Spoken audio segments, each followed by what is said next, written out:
We have a question from one of our listeners that we were talking offline and it just became a whole conversation. So we decided we should record this and share it with you.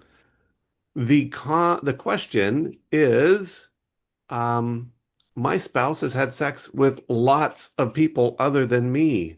I would ask to be sexual with them, and he always had reasons for not being sexual with me. Later, I would learn he was waiting for me to go to sleep so he could watch porn, sext with other people, and leave in the middle of the night to have unprotected sex with strangers. I'm really trying to have empathy. I want to forgive and not become some bitter old lady, but I'm really pissed. He had a sex life the whole time, and he denied me of having one. Can you share what could be at the heart of this avoidance?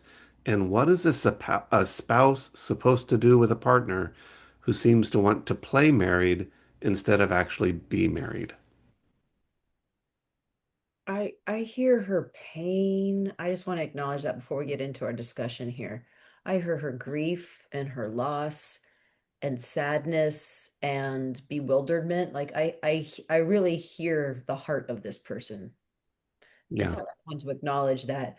And I'm so thankful that she put the question or put that into the mailbag so that we can talk about it. Yeah. Because Well, there's and I not any hear other it. paid partner that is saying, hey, where did the sex energy, where did sex go in our relationship? And then when they learn, oh, my partner's actually been sexual somewhere else with somebody else's out Yeah. of me, and I've been sexless in this marriage. Yeah. Especially when I've seen situations where the betrayed partner in this situation, they don't like it, they don't want it, but they may come to terms, okay, I guess that phase of our relationship is over, and then it's an extra double betrayal when they find out not only was that not over, it was just any of the intimacy was taken elsewhere besides with the partner. So yeah, I can, like you said, I can completely appreciate how just incredibly painful and traumatizing that would be.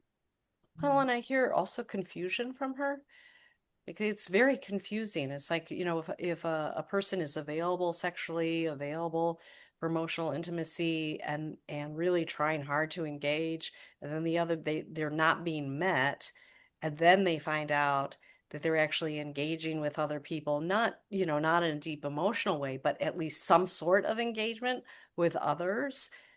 How baffling. Like So, that's just so yeah. confusing. So thoughts on what's going on? Because I'm assuming that we're all in agreement this is more than just a malicious choice on the addict's part. What do you guys, when you have these type of situations showing up in your office, what do you typically find at its core? Oh, are we talking towards the betrayed or are we talking towards the betrayer? Let's When talk you betrayer I think first. so. I think it's betrayer. more of the question.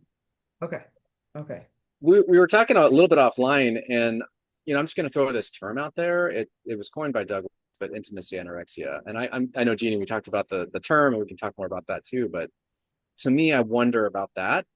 If some version of whatever that term, which we can describe, is going on here, where the way I would see it is, which is really confusing. I want to say, especially if we have a kind of traditional couple, heterosexual male addict with a female partner.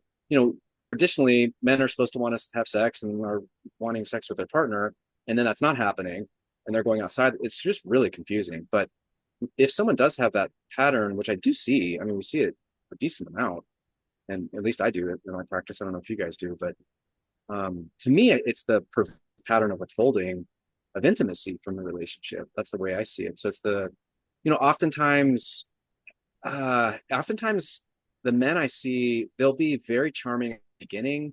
They're really good. They're really good at the first part of a relationship, maybe even through courtship. And then there's something when the commitment happens, whether that's the wedding day, whether that's they get home from the honeymoon or some sort of commitment. Whether there's something, whether we made a commitment, things shift. It just shifts. And now the person starts to push the partner away. I see that play out a lot.